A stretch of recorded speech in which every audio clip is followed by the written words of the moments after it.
Welcome to the Real Estate Espresso Podcast, your morning shot of what's new in the world of real estate investing. I'm your host, Victor Minash.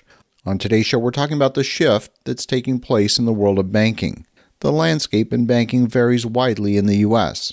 There's a handful of big banks and still a whole lot of smaller banks. Banking in the U.S. has undergone a tremendous amount of consolidation.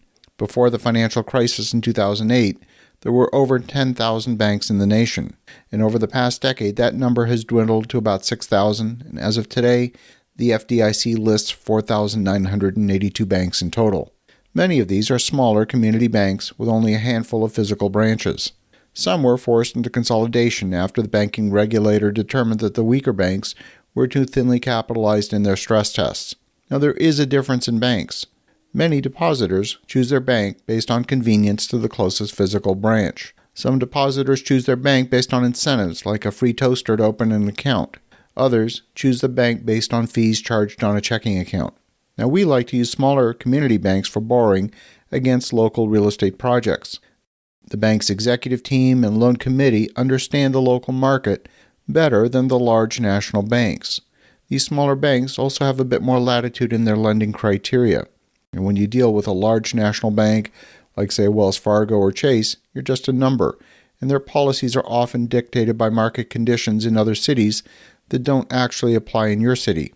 I'm also here to tell you that banking is about to undergo another major transformation. Some banks have chosen to grow organically and others chose to grow through acquisition.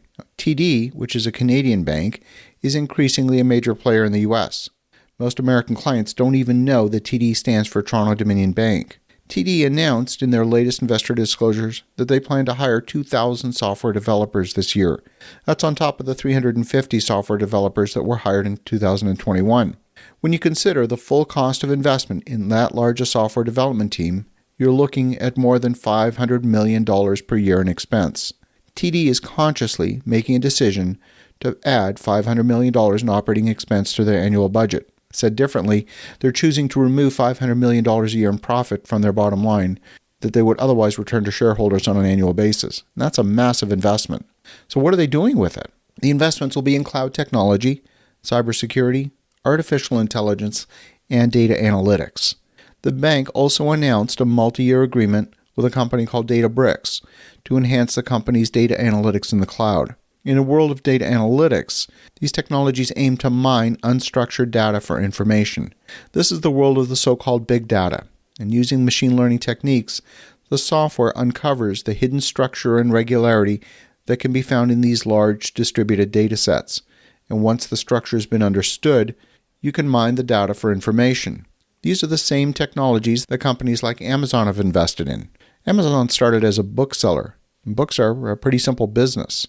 But somehow Amazon managed to recognize the hidden value in the software they developed and apply that business intelligence to virtually any product on the planet.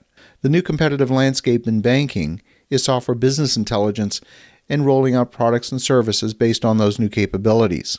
Banking is one of those worlds that's been traditionally highly regulated, very slow-moving, and the legacy software systems tend not to evolve once they're certified. That's changing. The new competitive landscape in banking is software.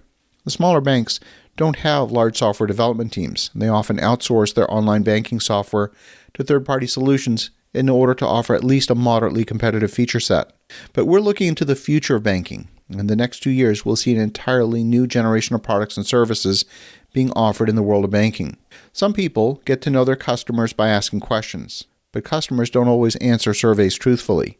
By analyzing the bank's customers, you create a situation where your bank knows more about you than you might even know about yourself. I mean, think about it. They'll be able to correlate human behavior based on spending patterns. The bank will know, for example, that a customer is an alcoholic before even the customer recognizes they have a drinking problem themselves.